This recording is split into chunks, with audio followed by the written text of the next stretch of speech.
Hello YouTube, it's Tony. So today I'll show you the top 10 best updates of the 2010s decade, and no, this does not include 2020 or 2021 for all you people asking.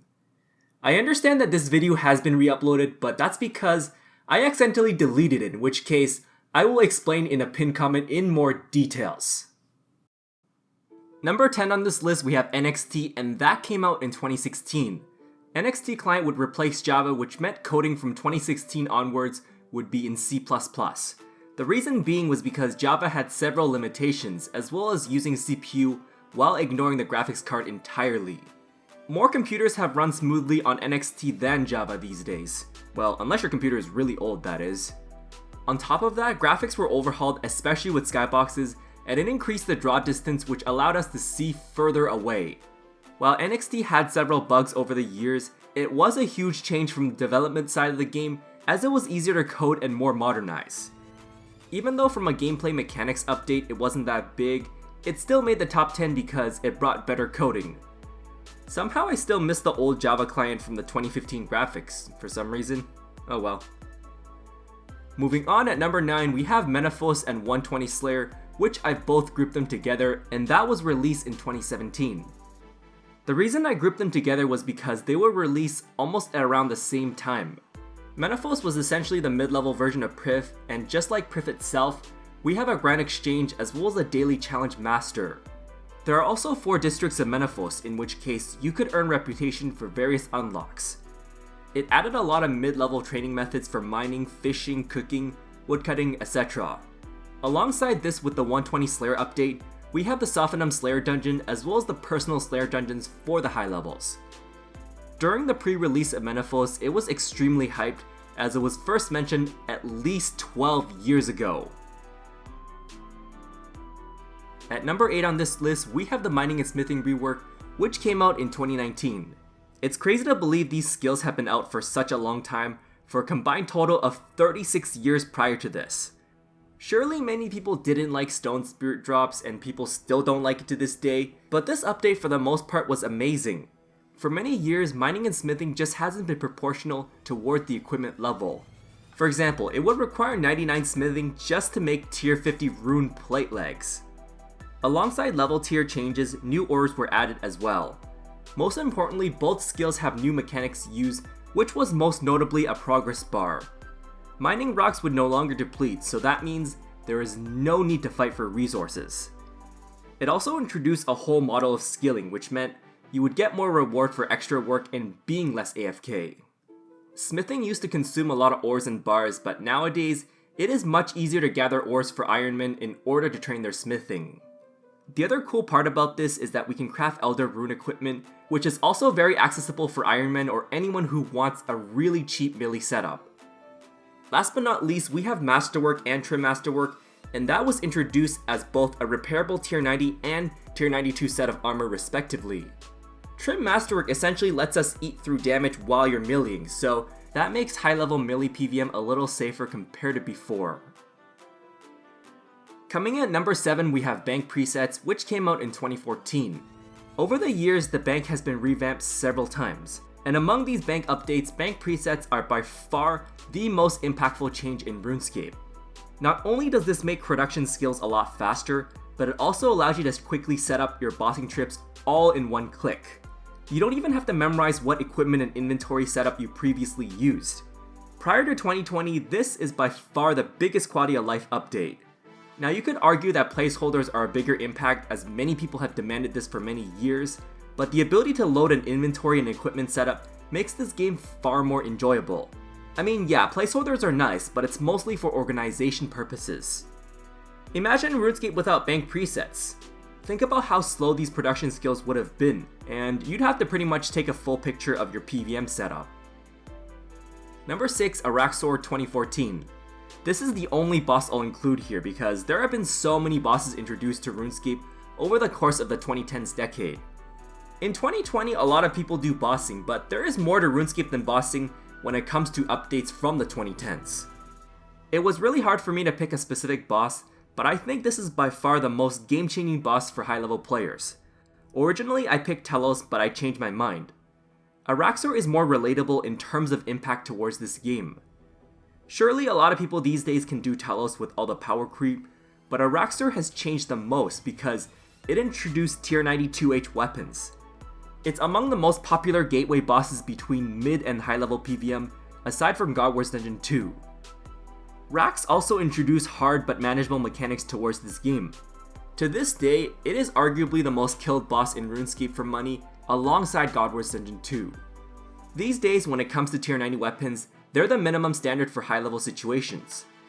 Now, you might argue that Legios, Virago, and KK should have been mentioned, but those were more difficult to access at the time of release, while Rax on the other hand, you have access to all 3 weapon styles. At number 5, we have Dungeoneering, which came out in 2010. This is the first ever 120 skill cap in RuneScape. Even to this day, the Dungeoneering skill has so many uses and nice unlocks. Originally, it gave us the incentive to do group activities, although many people nowadays would solo it anyways. Yeah, I remember World 77 back in the day when it was really populated. Anyway, so in terms of rewards from the Dungeoneering token shop, they are really amazing, especially Charming Imp, Bone Crusher, Ring of Vigor, Scroll of Cleansing, etc. And then the Elite Dungeon shop also introduced more Dungeoneering rewards. As a whole, these rewards are extremely impactful for both maxing and bossing journey. Even at the time of release when Dungeoneering was out, we had Chaotic Weapons, which were the first set of tier 80 weapons, and they were available as the best in slot.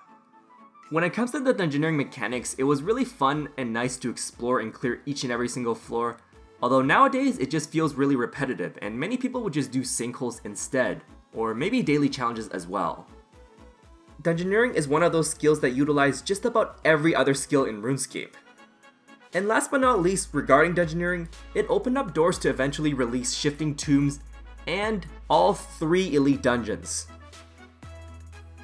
Then after this, we have Invention, which came out in 2016. Now this is the first elite skill in RuneScape, and Invention brought a lot of content towards this game. To be fair, on release it was a little bit lackluster, but we did get a batch 2 in mid-2017. Perks will give you various buffs including damage increase, damage reduction, and even perks that will help for skilling as well. It also paved way for item sinks for a lot of items like Divine Energies, high level equipment, augmenter components, etc.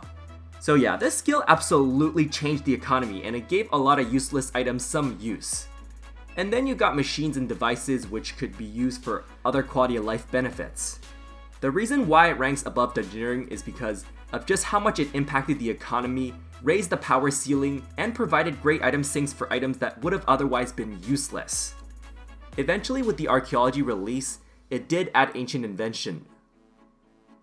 Then at number 3 we have Ironman mode, which came out in 2014. For many years prior to EOC, people have gathered their resources and processed them.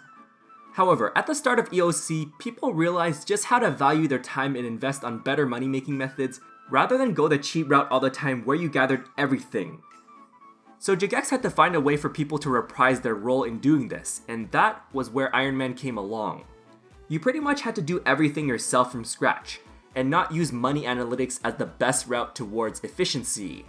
It was just more resource based when it comes to this instead otherwise. The nice thing about Ironman is that you can flex your stats better because you really benefited without Treasure Hunter pretty much. One of the most exciting parts of Ironman is when you kill bosses, you get better upgrades rather than having to walk in with tier 90 weapons every single boss. Oh, and let's not forget about main accounts because apparently the staking community is pretty lively. RuneScape has so much mid-level content, but it's pretty much dead because of how fast you can level. However, because Ironmen still have to go through the low and mid-levels, this content still became relevant. Ironman people generally have their own community where they do group bosses or share tips and tricks. At number 2, we have Elf City, which came out in 2014. We recognize Elf City nowadays as the bridge between high and low level players, and many players who step foot on this would find this a paradise. Nowadays we have Ward's Retreat, which kind of replaced Prif for those who didn't want to max before they bossed, but Prif truly was one of the most popular places before this update. Here's a fun fact.